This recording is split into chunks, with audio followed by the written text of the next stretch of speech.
Imagine a place, एक पूरे शिखर को काट कर एक रूप दिया गया हो। Structure so big, so perfect in modern engineering भी शॉक हो जाए। This is Ellora, a masterpiece carved 1300 years ago. And trust me, what you're about to say is you will change the way you look at Indian history. Welcome back दोस्तों। आज हम explore करने वाले हैं Ellora caves, एक ऐसी जगह जहां इंजीनियरिंग, डिवोशन और मिस्ट्री एक साथ मिलते हैं। कैलाश टेम्पल कैसे एक ही रॉक से बनाया गया, 1 लाख टन रॉक गए कहाँ, और क्या एलोरा के आर्टिस्टों के पास क्या कोई टेक्नोलॉजी थी जो हम अभी नहीं जानते। स्टे टिल द एंड, क्योंकि लास्ट में जो ट्विस्ट आएगा वो आपकी सच में सरप्राइज कर देगा। Ellora cave, Maharashtra, UNESCO world heritage site. Total 34 caves हैं। यहाँ के डिफरेंट टाइप के टेम्पल्स हैं, Hindu, Buddhism and Jain temple एक ही जगह पर है। ये बना है 600 AD से लेकर 1000 AD तक। पर सबसे इंटरेस्टिंग फैक्ट, हर केव एक स्टोरी बताती है, एक आर्ट स्टाइल रिप्रेजेंट करती है और एक ही मिस्ट्री छुपा कर रखती है। कैलाश टेम्पल मोनोलिटी का मतलब एक ही रॉक से पूरी बिल्डिंग कार्व हुई है, top to bottom carving, extremely rare technique. आज के ज़माने में हम यूज करते हैं 3D printer, so still it's bottom to up. Think about it, 25 माले की एक बिल्डिंग जितनी हाइट कार्व करना बिना मशीन, बिना इलेक्ट्रिसिटी, बिना स्टील के इम्पॉसिबल लगता है, राइट? बट हिस्टोरिकल क्लेम करते हैं कि ये सिर्फ 18 सालों में बनाया गया है। Can you believe it? Only in 18 years, without any technology we have right now. Even with the model crane and tools, this is nearly impossible. एक क्वेश्चन मैं पूछना चाहता हूँ, आपको क्या लगता है, दिस इज ह्यूमन स्किल और lost technology? Comment below in the comment section. अब सबसे बड़ा सवाल, जब कैलाश टेम्पल बनाया गया तब 1 लाख टन रॉक रिमूव किया, लेकिन वो स्टोन गए कहाँ? आज तक कोई क्लियर एविडेंस नहीं मिला। कुछ हिस्टोरियंस कहते हैं कि नियर बाय विलेज में डंप किया गया, कुछ कहते हैं कि रीयूज होगा, बट कोई प्रूफ नहीं है। This missing stone mystery is one of the biggest puzzle of Ellora.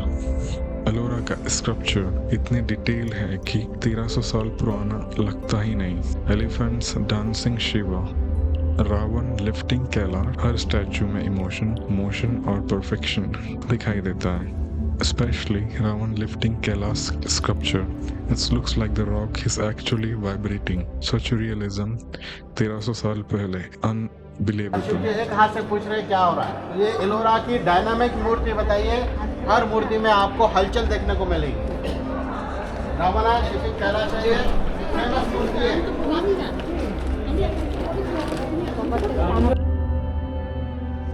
सबसे इंटरेस्टिंग बात, इस केव को artistic design, if you speak at one end, sound beautifully travel to the other end. No microphone, no tech, just perfect architecture. Jain caves का size छोटा है पर detailing next level. Fine carving, polished rock, dedicated artwork. This caves proves कि एलोरा की artist is a true masterpiece. ऐसा लगता है कि उनके पास लेजर लाइक प्रिसीजन टूल्स होंगे, but no one know how. Ellora के नीचे एक स्मार्ट वाटर ड्रेनेज सिस्टम है, channel carved into stone, outlet design for monsoon rain, everything made with scientific accuracy. कुछ एक्सपर्ट बिलीव करते हैं कि ये एक नेचुरल लॉग स्लोप को यूज करके एक सेल्फ क्लीनिंग सिस्टम बनाया गया है, विच मीन्स 1300 साल पहले भी लोग वाटर इंजीनियरिंग में जीनियस थे। And now the twist I promise. The researcher believe Ellora एक मल्टी जनरेशनल प्रोजेक्ट था। Advanced geometry, stone softening techniques, lost archaeological knowledge और the secret guide of artist, जो आजकल के टाइम में एग्जिस्ट ही नहीं करते। It doesn't mean aliens built Ellora. It does mean humans of the era were far more advanced than we assume. Ellora केव सिर्फ stone carving नहीं है, ये एक मैसेज है कि जब इमेजिनेशन, डिवोशन और हार्ड वर्क मिलते हैं तो इम्पॉसिबल चीज़ें भी पॉसिबल लगने लगती हैं। This place reminds us our ancestor were not behind us, they were ahead of us in a way we still don't understand. अगर आपको इंडिया के एंशिएंट वंडर पसंद हैं, लाइक कीजिए, कमेंट में अपना फेवरेट केव बताना और सब्सक्राइब जरूर कीजिए। And now the twist, researcher कहते हैं कि एलोरा केव एक मल्टी जनरेशनल प्रोजेक्ट था, बट कुछ थ्योरीज कहती हैं कि एक एंशिएंट इंडियन क्राफ्टमैन के पास एक अननोन टेक्निक थे। Some believe they understand stone resonance. They use ancient geometry. They soften the stone chemically. They use a secret artisan guide. कुछ लोग तो ये भी कहते हैं कि एलोरा की इंजीनियरिंग आज के स्टैंडर्ड से भी आगे थी। So आपके लिए क्वेश्चन है, आपको क्या लगता है, our ancestor is behind this or there's something else to help human to make this wonderful structure? एक और शॉकिंग हिस्ट्री सामने आई थी कि ancient guide theory, the artisan guide theory, इसके हिसाब से द हेरिटेशन रिकॉर्ड, हिस्टोरिकल रिकॉर्ड कहते हैं कि एंशिएंट इंडिया में कुछ सीक्रेट्स गाइड होते थे, स्पेशली ग्रुप ऑफ क्राफ्टमैन जिनके पास एक्सक्लूसिव नॉलेज होता था।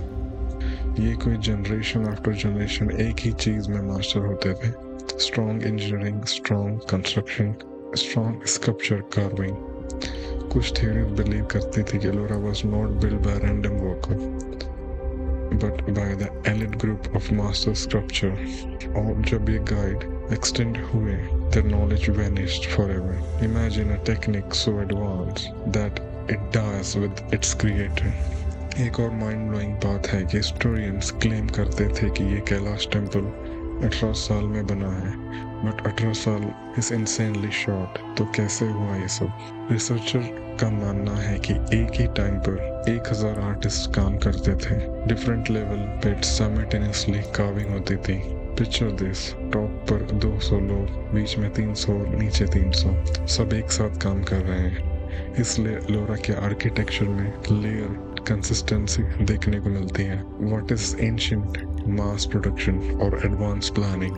हम बात करते हैं हम सबसे कंट्रोवर्शियल थ्योरी की, स्टोन सॉफ्टनिंग टेक्निक। कुछ अमेरिकन स्कल्पचर का क्लेम है कि वो लाइमस्टोन को सॉफ्टन करते थे। इसका कोई कॉन्क्रीट सबूत अभी तक नहीं है, बट कार्विंग की स्मूथनेस देखकर ये क्वेश्चन नेचुरली आता है मन में। अगर आप क्लोजअप देखें, लाइंस इतनी क्लीन है कि वो मॉडर्न ड्रिल जैसी लगती हैं। What if ancient Indian had materials, science we don't know now? We no longer understand. Ellora का एक और ब्यूटीफुल एस्पेक्ट ये है कि 3 religion curve side by side. आप यहाँ पर देखेंगे 3 टाइप की गुफाएं, हिंदू, बुद्धिस्ट एंड जैन, एक ही माउंटेन, एक ही कैंपस में, because ancient Indian believe in coexistence not conflict. आज के टाइम में हम डिफरेंस देखते हैं, लेकिन एलोरा हमें सिखाता है कि unity is carved in our history. This side is not just a stone, it's a message for today's world. Imagine आप एलोरा के कॉम्प्लेक्स में वॉक कर रहे हो, हर एक कॉर्नर एक कहानी सुनाता है। कहीं पर बुद्धा की स्माइल, कहीं पर जैन मॉन्क्स की कामनेस, कहीं पर शिवा का डांस ऑफ क्रिएशन, और आप एक एंशिएंट वर्ल्ड में एंट्री कर रहे हो। Art, engineering, devotion and sound एक साथ एग्जिस्ट करते हैं। इस जगह का atmosphere, it's not just historical, it's spiritual. Maybe Ellora isn't just built from stone, maybe it's built from imagination itself. तो दोस्तों, यही थी एलोरा की कहानी, एक मिरेकल, एक इंजीनियरिंग मार्वल और एक स्पिरिचुअल लाइब्रेरी। आपको कौन सा पार्ट सबसे ज़्यादा शॉक लगा, कमेंट में बताना। अगर आपको ऐसी एंशिएंट इंडियन मिस्ट्रीज पसंद हैं तो please like, subscribe and share this video to more people. Next video में हम डिकोड करेंगे इंडिया का एक और इम्पॉसिबल स्ट्रक्चर जो दुनिया के साइंटिस्ट को भी कंफ्यूज कर रहा है। Till then, stay curious, stay inspired. Jai Hind.